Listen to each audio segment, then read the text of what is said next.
朋友们，欢迎来到今天的节目，我是邵峰。今天我们来聊聊北京天安门广场那边的最新动静。为了所谓的抗战胜利80周年阅兵彩排，整个首都都进入战时状态了，封路关店，店铺提前打烊，警力全面进驻，这不就是中共政权在恐慌吗？同一时间，海外华人同步发布全民反抗运动宣言，呼吁非暴力推动中国走向自由民主。这两件事放在一起看，简直就是中共内外交困的写照。今天我们就以这条新闻为参考，再结合最近的中美关系和中国经济的最新新闻和评论，来深度剖析一下中共的困境。朋友们，记得点赞、订阅、开启小铃铛，我们继续聊。首先，我们来看北京的这场阅兵彩排，距离9月3号的大阅兵还有20多天，但一次演练就让首都进入如此紧张的状态，这是为什么？根据最新报道，8月9号晚间到10号凌晨，北京在天安门地区举行第一次综合演练，参与人数约22000人，包括纪念大会仪式等。为了这事，天安门及长安街一带从傍晚6点起实施交通管制，部分路段禁止通行，地铁站出入口封闭，大批警员拉起警戒线，65条巴士线路绕行或不停站，多个公园提前闭园。王府井大街附近，管制人员看守封路，店家被迫停止营业，有些商场下午4点就关门，还有数辆大巴士停在那里，载着剃平头、穿黑衣的青壮年人，他们挂着识别证，整队前往特定区域，甚至胡同里都有人员把守，居民出入要出示身份证。网友在小红书发文说，酒店全是警察，不让出去，还要登记，小区被封，无法点外卖，生活大受影响。高德地图显示，长安街等多条干道封路，原因是2025北京专项活动。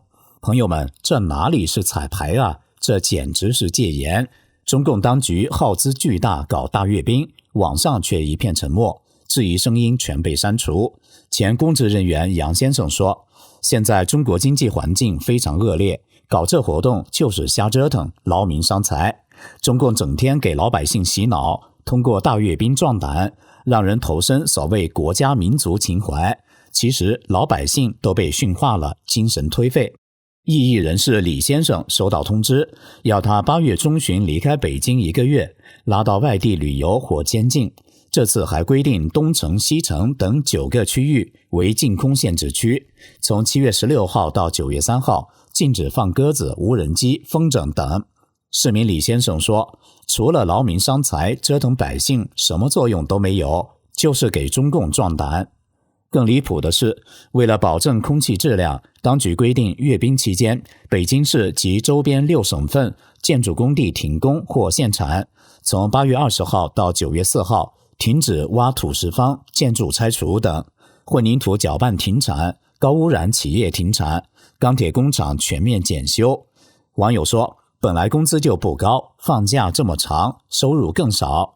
中共为了面子，掩盖经济民生衰败，不惜耗资巨额人民血汗钱搞面子工程，引发民众愤怒，只是网络监控下被封锁了。朋友们，这场阅兵背后是中共对国内不稳的恐惧。最近，中国各地民间抗争持续发生，江油事件轰动，直接触及中南海。当局镇压，但后效应让中共恐惧。昆明民众高举习近平走人横幅，成都市运会直播被抗暴声援江油留言刷爆，中国社会已是干柴遍地，随时可能点燃。现在我们来看中国经济的最新情况。根据国家统计局数据，2025年上半年中国经济增长 5.3%， 第二季度同比增长 5.2%， 略低于第一季度的 5.4%。 这看起来不错，但国际货币基金组织7月底大幅调高中国今年经济增速预期，世界银行6月将全球经济增速调整为 2.3%， 中国 5.3% 展现韧性。但朋友们，这是表面文章，下半年面临更大挑战，经济低迷，消费需求乏力，工业品价格受压。7月份外汇储备规模小幅下降，结束6个月增长。降至31820亿美元左右。前7个月货物贸易进出口总值 25.7 万亿元，增长 3.5%， 出口增长 7.3%， 但进口下降，显示内需疲软。7月份消费者物价指数和生产者物价指数低迷，反映消费乏力。经济学家解读上半年关键词，强调稳经济促改革，但国家发展改革委8月1号新闻发布会承认，当前经济形势复杂，下半年要完善政策工具箱。川普 2.0 时代，美中关系更竞争，美国对中国贸易技术制裁加强，中国经济在恶化。川普说中国依赖美国。网友在 X 上讨论，中国经济崩溃，北京洪水1周未退，居民泡粪水，电动车泡沫快爆，企业暴跌，外汇储备骤降252亿美元，资本外逃。朋友们，中国经济千疮百孔，房地产暴雷，地方财政吃紧，失业高企，上半年增长 5.3%， 但忽略美中未解难题，川普赌什么？埃及埃中商会秘书长说，中国经济稳步增长，高科技制造亮眼，但复杂国际局势下压力大。国家发展改革委紧急安排8000万元支持内蒙古洪涝灾害，这些都显示经济不是官方吹嘘的那样稳。转到中美关系，最新新闻显示紧张升级。8月，美中在斯德哥尔摩第3轮会谈，中共商务部说达成共识，延长对等关税90天，但美方打脸没正式发布。川普对印度加征 25% 关税，自8月1号实施，因印度高关税和买俄罗斯能源，8月6号又加征 25%， 总关税达 50%。 美国对69国批量开征调整关税，贸易体系重塑影响中国。川普宣布对购买俄罗斯能源的国家实施刺激制裁，8月8号开始。中美贸易协议未定，川普风头转向印度，大量加工业转移。金融时报报道，中国要求美国放宽晶片限制。在习近平与川普峰会前，美国禁止私募等投资中国半导体、量子、AI。川普要求英特尔执行长辞职，指控与中国有关联。川普关税全球车企折120亿美元，但不包括中国车企。台海是另一焦点。习近平统一台湾梦加重地缘焦虑，中共军扰台湾，但美日欧盟支持台海和平。台湾2025年汉光演习扩展，强化国安法，限制中资。张文基拒绝赖清德过境，川普重建美中关系第一步。X 上讨论热烈，声言不见习近平，川普要见普京。川普致力和平，给俄罗斯机会。苹果 CEO 库克表彰川普，反对者转向。从很快达成协议到挨重拳，美印谈判转折，关税会令美国衰退，斯姆特获利法案与川普政策不同。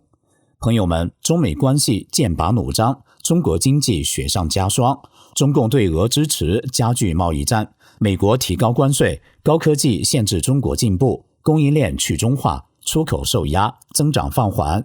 中国在世界变局中关注什么？西方学界中美霸权更替纠偏，中国无意无力填补。海外反共行动成潮流，全民反抗运动宣言由中国行动和公民抵抗协会主办，8月在纽约、华盛顿、洛杉矶等城市同步发布，形成全球联动。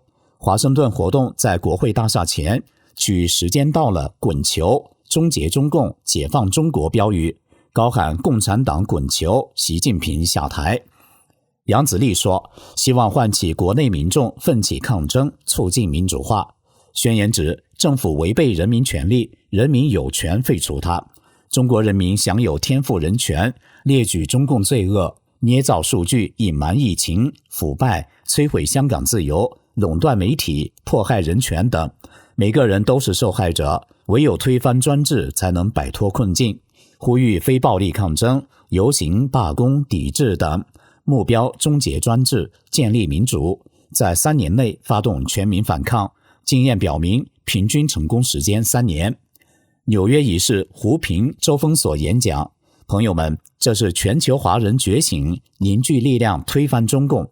宣言向全球呼吁，计划、准备、行动必将成功。朋友们，综合看，中共政权摇摇欲坠，国内经济崩溃，社会不稳，维稳升级，中美关系恶化，贸易战、关税、科技战让中国孤立，海外反共浪潮高涨，中共搞阅兵壮胆，但掩盖不了真相。中国经济恶化，外汇下降，出口压力，内需疲软，下半年挑战更大。川普政策让中国痛苦，刺激制裁，关税重塑贸易体系，台海局势升温，中共冒进转移矛盾，但内部博弈激烈。我认为中共的崩塌不是会不会，而是什么时候。如哈德逊研究所报告，当它来临，不止中南海震荡，整个国家从账本到军队到天命象征都会一起下场。朋友们，觉醒吧，支持民主，反抗专制。对全球联动反抗中共的行动怎么看？欢迎留言分享。谢谢收看，我们下期再见。